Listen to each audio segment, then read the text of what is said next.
தியானத்துக்காக கொடுக்கப்பட்ட வசனம் யாத்திராகமம் 14ஆம் அதிகாரம் 21, 22 வசனங்கள். மோசே தன் கையை சமுத்திரத்தின் மேல் நீட்டினார். அப்பொழுது கர்த்தர் முழுவதும் பலத்த கீழ்காற்றினால் சமுத்திரம் ஒதுங்கும்படி செய்து அதை வறண்டு போக பண்ணினார். ஜலம் பிளந்து பிரிந்து போயிற்று. இஸ்ரவேல் புத்திரர் சமுத்திரத்தின் நடுவாக வெட்டாந்தரையிலே நடந்து போனார்கள். அவர்கள் வலதுபுறத்திலும் அவர்கள் இடதுபுறத்திலும் ஜலம் அவர்களுக்கு மதிலாக நின்றது. இந்த நாளையும் கொடுக்கப்பட்ட இந்த வசனத்தின் மூலமா நம்ம கடந்த வாரம் எல்லாம் தியானிச்சோம். வானத்தையும் பூமியும் படைத்த கர்த்தர் அது ஒவ்வொன்றையும் நேர்த்தியாக எவ்வளவு அழகாக படைத்தார், சிருஷ்டித்தார்.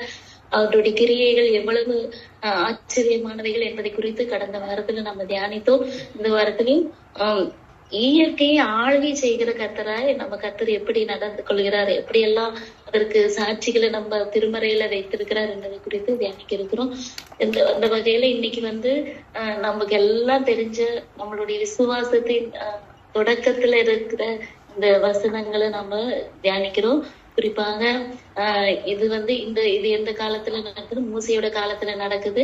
அவர் இஸ்ரவேல் ஜனங்களுடைய அடிமைத்தனத்திலிருந்து அந்த ஜனங்களை கர்த்தர் மோசையின் மூலமா அந்த ஜனங்களை அவங்க விடுவித்து எகிப்திலிருந்து விடுவித்து வனாந்திர வழியா அவங்கள கூட்டிட்டு வராரு. வரும்போது மக்கள் சந்தோஷமா தான் வராங்க. வர வழியில அந்த பார்வோனுடைய கூட்டம் மறுபடியும் அவங்களை பின்தொடர்றதுனால அவங்க மிகவும் சோர்ந்து போறாங்க. சோர்ந்து போயிட்டு மோசைக்கு எதிராக முறுமுறுக்கவும் ஆரம்பிக்கிறாங்க.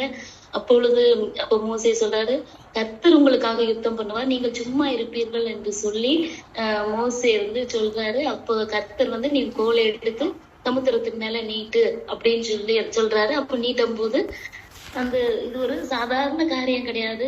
ஒரு சமுத்திரம் அப்படி இந்த நிகழ்வு நம்ம நினைச்சு பார்க்கும்போது அது பெரிய ஆச்சரியம். அப்படி அவங்க நடுவுல நடந்து போறாங்களாம்.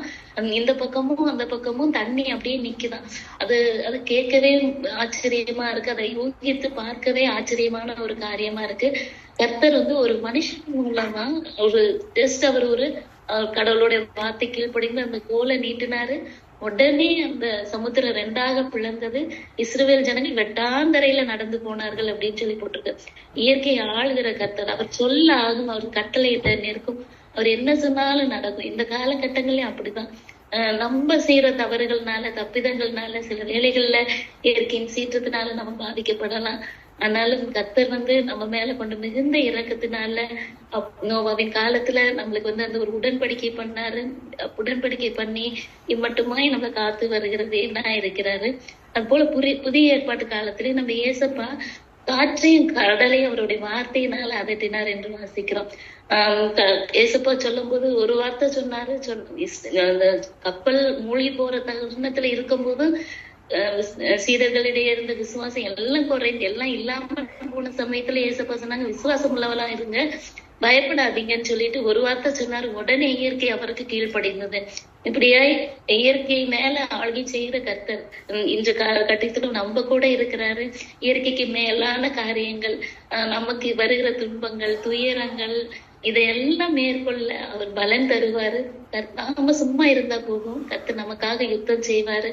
அதை விசுவாசித்து ஜெபிப்போம். கிருபையும் அன்பும் இரக்கமும் நிறைந்த நல்ல ஆண்டவரே, இந்த வேலைக்காக உங்களுக்கு நன்றி செலுத்துகிறோம் அப்பா. கேட்ட இந்த சத்தியமான வார்த்தைக்காக உங்களுக்கு ஸ்தோத்திரம். எவ்வளவு பெரிய அற்புதம் ஆண்டவரே அப்பா. இயற்கையை ஆள்கை செய்கிறவரே என்னை துதிக்கிறோம், ஸ்தோத்திரிக்கிறோம். வானத்தையும் பூமியும் படைத்தவரே என்னை துதிக்கிறோம், ஸ்தோத்திரிக்கிறோம் அப்பா. இந்த காலகட்டங்களே அப்பா எங்ககிட்ட இருக்கிற ஆண்டவரே இயற்கைக்கு எதிரான காரியங்களை தயவாய் மன்னிங்க ஏசப்பா. இயற்கையின் சீற்றத்தால் பாதிக்கப்பட்டிருக்கிற ஒரு தேசங்களையும் அப்பா ஆண்டவரே மறுபடியும் ஒரு சமாதானத்தை தந்து ஆண்டவரே அந்த ஜனங்களை சமாதானத்தோடு வாழ கர்த்தர் உதவி செய்யுங்க ஏசப்பா. ஆண்டவரே நீ சொல்ல ஆகும், நீ கட்டளையிட நிற்குமே அப்பா.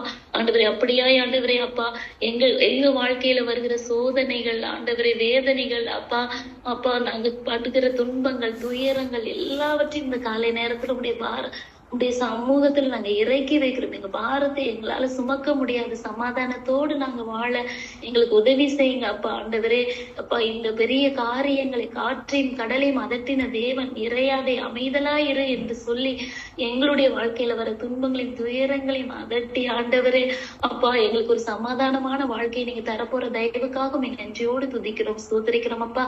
குற்றங்கள் குறைகளை ஒரு விசை கூட தயவாய் மன்னிங்க. மீதியான நேரம் முழுவதும் பொறுப்பெடுத்துக் கொள்ளுங்க. எங்கள் மீட்பராம் இயேசு கிறிஸ்துவின் வழியா கேட்கிறோம் எங்கள் ஜீவனுள்ள நல்ல பிதாவே, ஆமென்.